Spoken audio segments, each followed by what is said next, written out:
Hi students, welcome back to another video of Economics Simplified with Favor.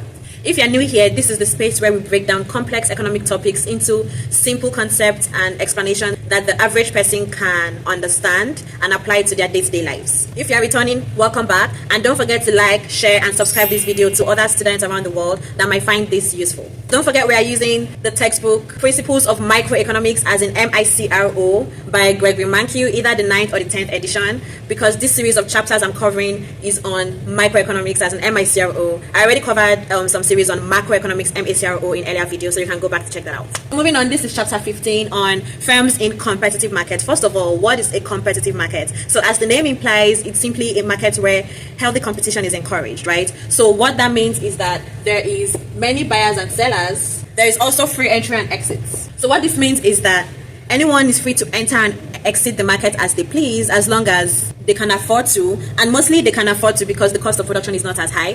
What that implies, when you have so many buyers and sellers, is that the price is determined by the market, so the price is fixed, also known as them being a price taker. So basically, they can't just wake up in the morning and decide that they're going to change the price of the goods and services that they're selling, because there are so many buyers and sellers. If they change the price and make it too expensive, then all their customers are going to go elsewhere to the other producers. So this is possible because in these competitive markets, all sellers sell identical products, right? So for instance, I'm holding a marker. I always use this marker because it's the next thing I'm holding. But basically everybody is selling markers, right? And the markers are pretty much similar. So if the market fixes the price for $5, then I decide to change my mind and sell this marker for $7, I'm not going to get any customers, right? I'm not going to make any sales. Everybody's going to go to all my other competitors and buy the product since it's pretty much the same marker, right?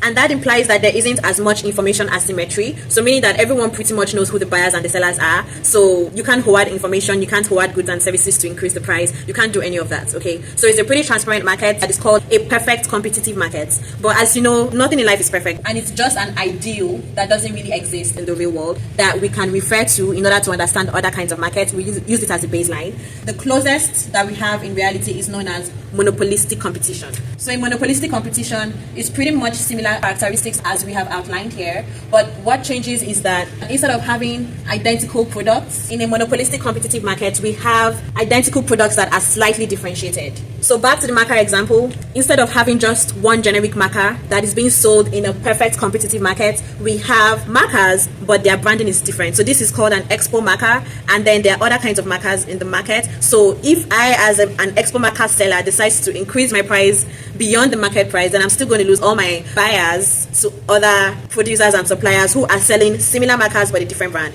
A real life example is water. So water is the same everywhere, but the brands are different, right? And people prefer to buy certain brands than the other, right? So that is an example of a monopolistic competition. Noodles, there's so many examples all around us. Having said that, another major characteristic of a perfect competition is that the price is equal to the marginal revenue, which is equal to the average revenue. Now you would ask, how is that possible? Well, that is simply because of the key assumption that they are price takers, right? So the price is fixed in a perfect competition. So we're going to take a quick example. Let's assume we're still looking at burgers, and we have all this quantity of burgers potentially produced from 0 burgers up to 10 burgers, right? And assuming that the market fixed price is $10. So that means irrespective of the quantity produced, $10 is going to be how much each burger is sold.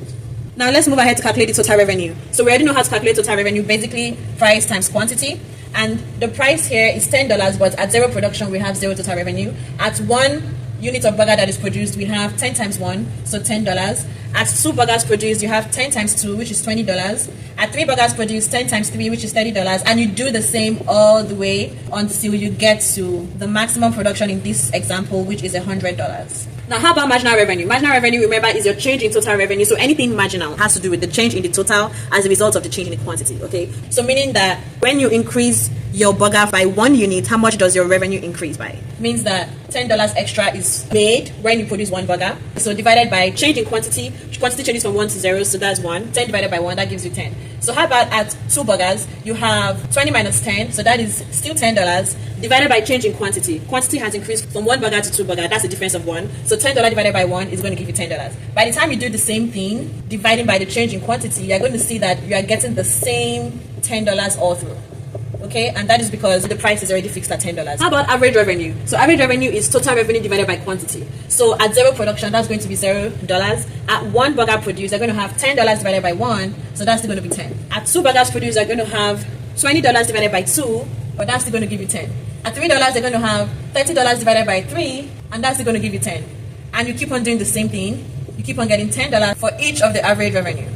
So in this way, you see that it is true that in a perfect competition, the price of $10 is always going to be equal to the marginal revenue of $10, and it's always going to be equal to the average revenue of $10. How about total cost? I'm just going to give a hypothetical example, assuming that this is the total cost for this firm. Then how do we calculate the marginal cost? Remember that your marginal cost is your change in total cost divided by your change in quantity, okay? So $6 minus $0 is going to give you $6. Divided by the change in quantity, that would be 1 minus 0, which is 1. So $6 divided by 1 is still $6. How about $11 minus $6? That's going to give you $5. And the change in quantity is going to be 2 minus 1, so that's 1. So basically, you're just looking at the difference in this, which is going to continue up till you have $14 for the last difference in total cost. So if you are asked, what is the marginal cost of the 10th worker? So MC10, the marginal cost of having a 10th worker is an extra $14. Okay, so that's how you answer the question.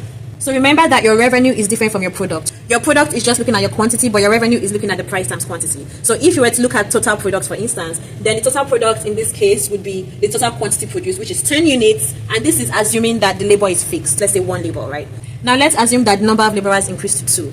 Hypothetically speaking, so that would mean, assuming that they're able to perform at the same capacity, then you're going to have total product at 2 workers is going to be 10 units times 2 workers, which is going to give you 20 units. So in that case, how do you calculate the average product? So your average product is going to be total product divided by labor. So notice how now we're dividing by inputs as opposed to quantity. At this AP2, that's going to be 20 units is now your total product divided by 2 workers, and that's going to give you 10. How about your marginal product? Same concept. Your marginal product is the change in your total product divided by your change in labor. So initially you had 10 units being produced with 1 worker, and now you have 20 units being produced with 2 workers. So 20 minus 10, that's going to give you 10, divided by your labor was initially 1, now it's 2. So 2 minus 1 worker, that gives you 1, right? So that's going to be 10.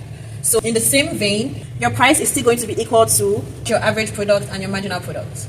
The same way, your price is equal to marginal revenue and average revenue, which is $10 in a perfect competition. Now, something that I want to emphasize is that when your marginal revenue is greater than your marginal costs, then you should increase quantity, because there is room to do so in order to increase your profits. How about when your marginal revenue is not even enough to cover your marginal costs? Then at that point, you need to reduce your production, reduce quantity, so that you can make more profits. So what that tells you is that the profit maximizing condition is when your marginal revenue is equal to your marginal costs.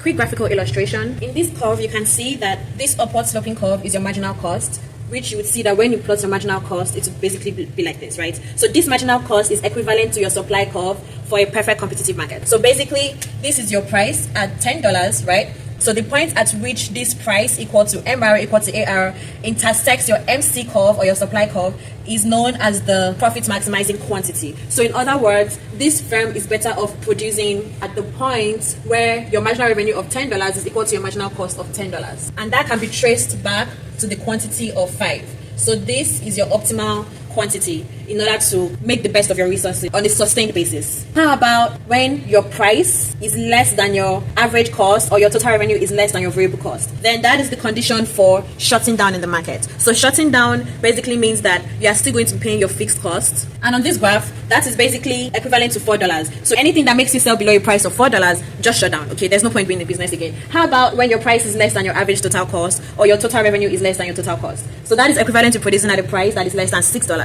So anything between $6 or $4, it doesn't necessarily mean that you should shut down, but it means that you are no longer producing at a positive profit. So in other words, you're making an economic loss. But remember how we differentiated economic profit and accounting profit? So basically, what is an economic loss is still an accounting profit, because you know that economic profit is always lower than accounting profit. Okay, so anything between $6 and $4, you can consider exiting the market, but you can continue producing at a loss.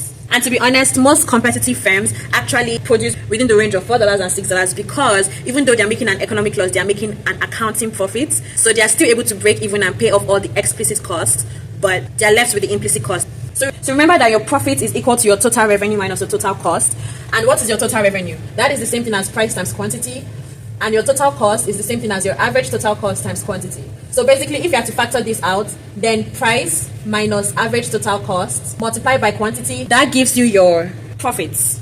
How about loss? So at a loss, that means your cost is exceeding your price. Okay, so your average total cost minus your price times quantity, that tells you your loss, which is the region that is less than your minimum ATC. So remember that your MC curve intersects at the minimum of your average variable cost and your average total cost. And that brings us to the last concept, where in the long run, the profit maximizing quantity is the point where your price is equal to your marginal cost but equal to your minimum ATC. So any point below $6. Also, in the long run, your supply curve could be a horizontal line that is like this, meaning that all the firms have similar cost of production and there is no extra cost for entry and exit. But if the firms have different cost of production and different entry and exit costs, then your long run supply curve would be upward sloping.